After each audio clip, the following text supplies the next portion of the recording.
Hey friends, it's me, China Guitar Sceptic, and I'm back as promised with the sound test video on the Harley Benton GS Mahogany travel guitar.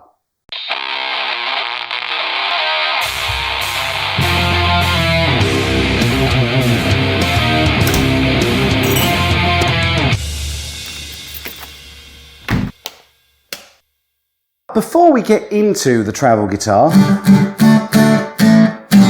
I would like just to remind you all that I've got a vote going on at the moment on the China Guitar Sceptic website, and I'll put another link in down below because one of the things that we've run a poll on recently is whether or not we should change the name of the channel and what that name should be.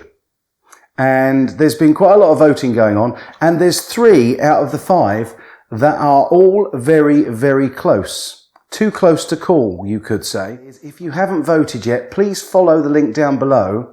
And in fact, I may put just the 3 that are front runners up into an updated poll so that you can go and vote on just those 3. In fact, I think that's what I'm going to do. And go over there to the China Guitar Sceptic website and place your vote for what you would like this channel to be called, because a lot of people have been saying that we should change the name now that I'm not looking at Chinese guitars exclusively. So, have your say. Now, on with the review of this beautiful Harley Benton GS Mahogany travel guitar. And I have to say, I've been playing this for a couple of weeks now, and I've really enjoyed it. In fact, I've hardly picked up any other acoustic guitar in that time. It's been really good fun to play. So what I thought is we would do a bit of a sound test, a bit of a playthrough today. And at the end of the video today, for everybody, there will be a recording of me with this guitar, a studio recording, as always, to reward those who make it all the way to the end of the video. And in the meantime, what I thought we'd do is just do a few little simple sound tests of it. However, you know what? This is supposed to be a travel guitar, and it's a beautiful day out there, so what am I doing cooped up in here?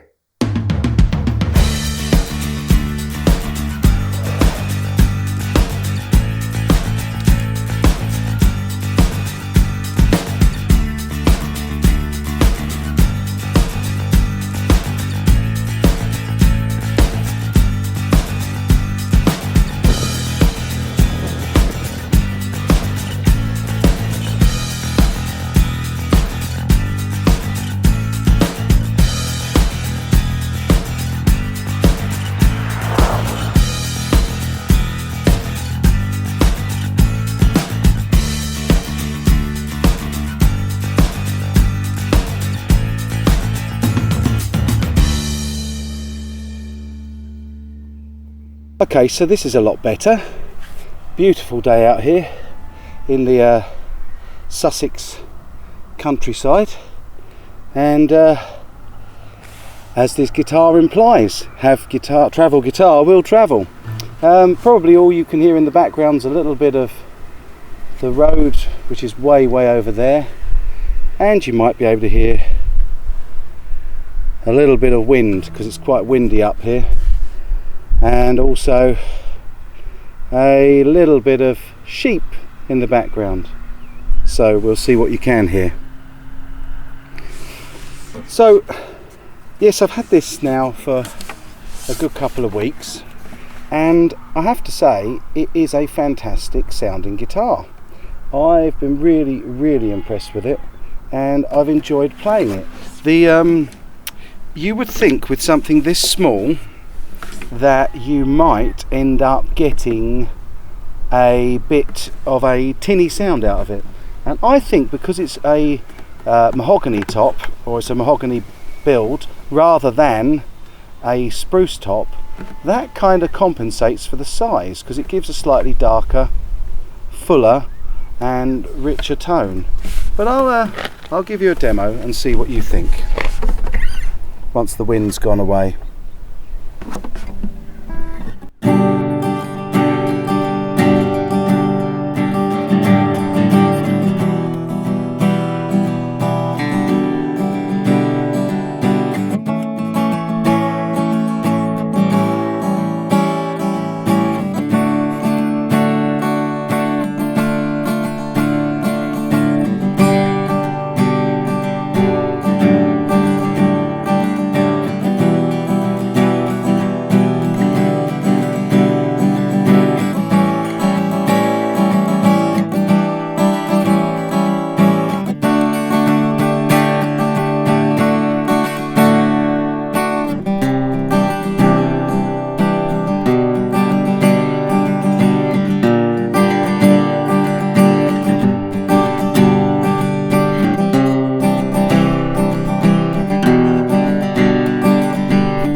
So what I have found with this guitar is that I have had to, oh, that's windy now, that's well windy, hope this windshield is doing something. Had to improvise a windshield out of the top of a pom-pom hat. I think maybe what I need to do is just get a little bit over the brow of the hill and sit down in the long grass, and maybe that'll help us a little bit with the wind issue. Let's give that a try. Right, hopefully I'm in this shot and hopefully the wind noise has gone. And it's a bit of a challenge, this recording out in the open, although this padded case does make a very, very nice soft seat. So hopefully this is coming out okay, and hopefully you can get some of the sound of this guitar out in the wild.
So the challenges with recording the guitar out in the wild, especially on a hill, which I will show you a picture of, which is absolutely beautiful view at this time of day on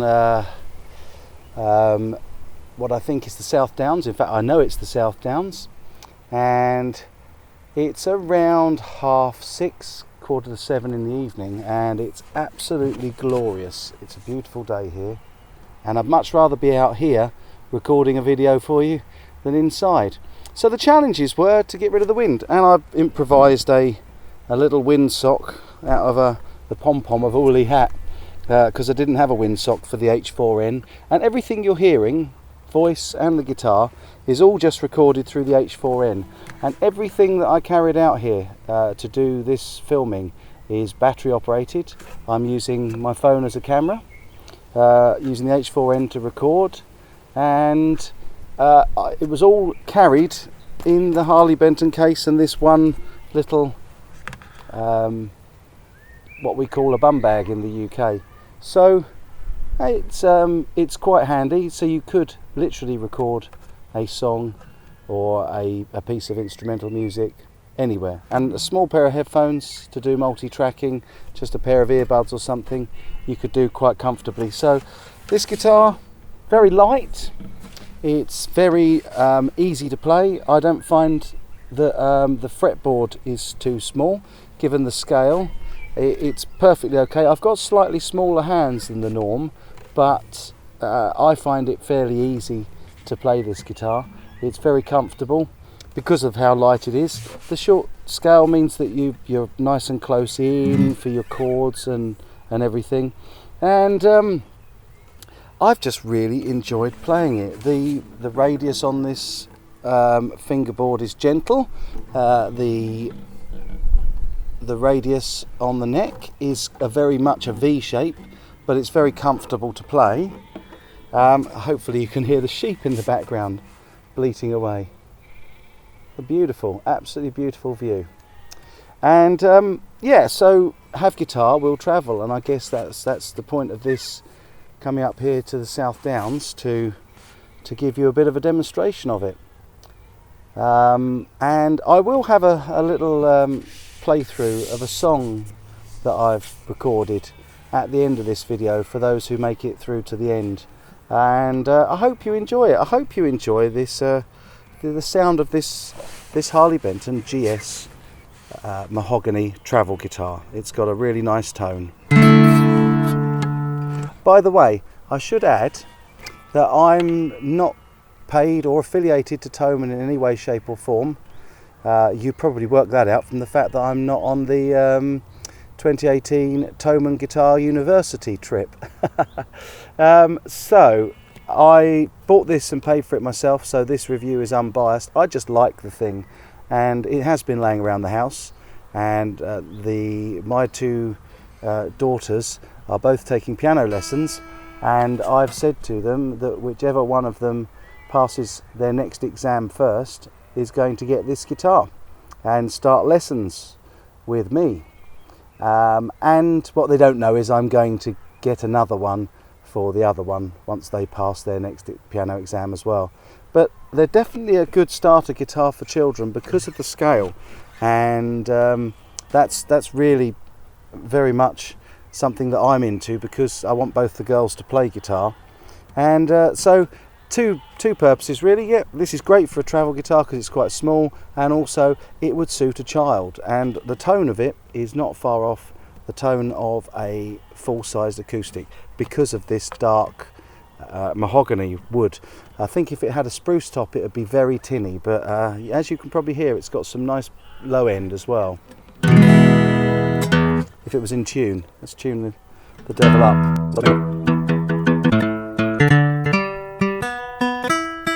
Does actually stay in tune very well, to be fair. So as you can hear, I don't know if you can hear the bass end of that, but it's got a really nice bass response.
can see it's got a really nice rounded tone to it, and I think actually not having a spruce top on it, having this darker wood, does affect the tone and actually makes up for the size, because it is like a mini travel size guitar. It's sort of a 3/4 size guitar, and I think having this dark wood top on it really does make a big difference. Tell me what you think in the comments down below. Now it's time for today's extras.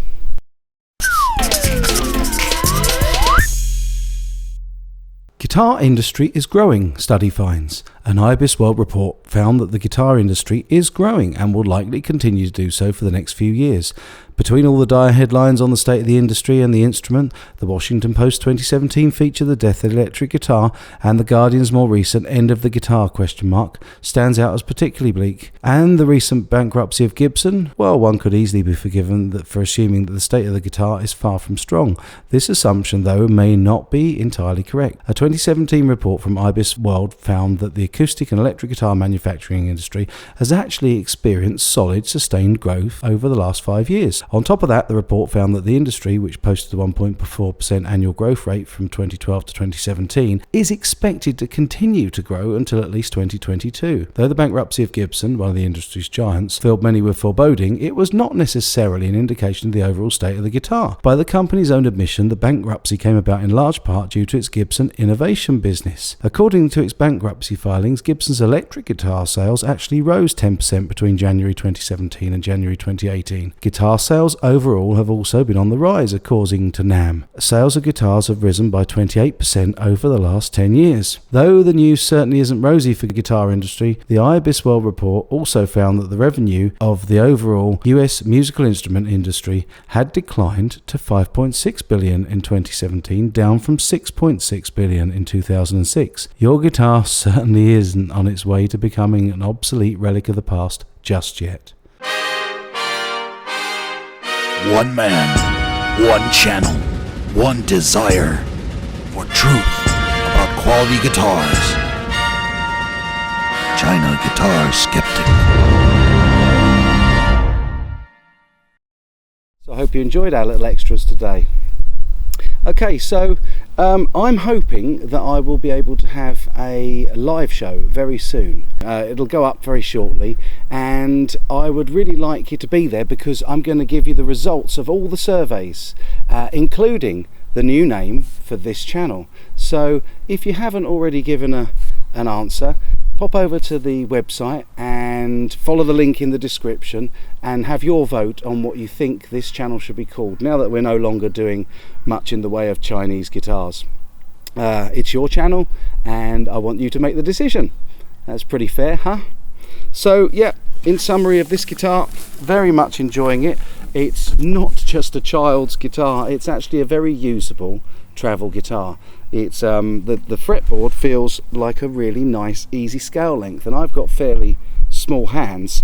I definitely like this one and I've enjoyed playing it, and it will be one that I will take with me on trips because it is a travel guitar, and I've got a training course coming up in Birmingham later in the year, and I know just full well that I shall take this, chuck it in the boot of the car, and I'll take it into the hotel room with me. It's not monstrously loud because it's not a dreadnought size, so it's not going to bother anybody in the other hotel rooms, and it's good just to keep your fingers in and have a practice on, and maybe even, who knows, do some writing on. So anyway, I really hope you've enjoyed this review, and I hope that you will let me know everything that you think in the comments down below. I'll be back really soon with another bit of news and with that live show, so look out for that. And in the meantime, folks, you take good care.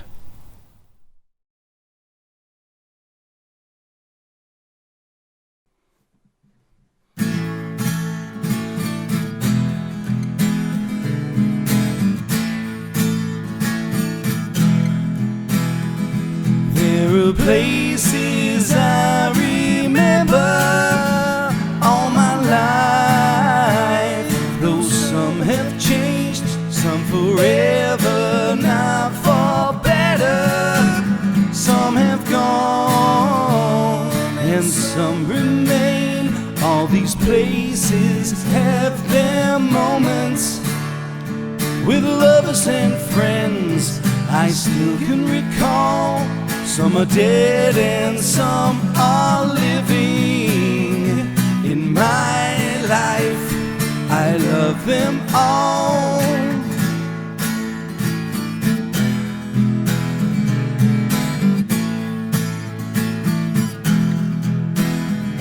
But of all these friends and lovers, there is no one compares with you. All these memories lose their meaning when I think of love as something new. Though I'll never lose affection for people and things that went before, I know I'll often stop and think about them. In my life, I love you more.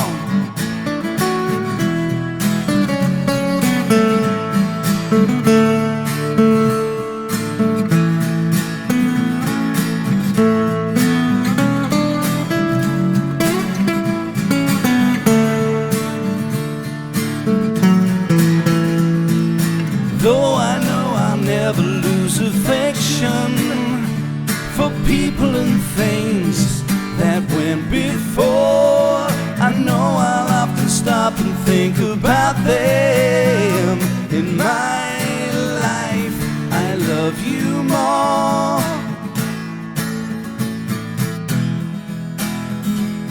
In my life, I loved you more.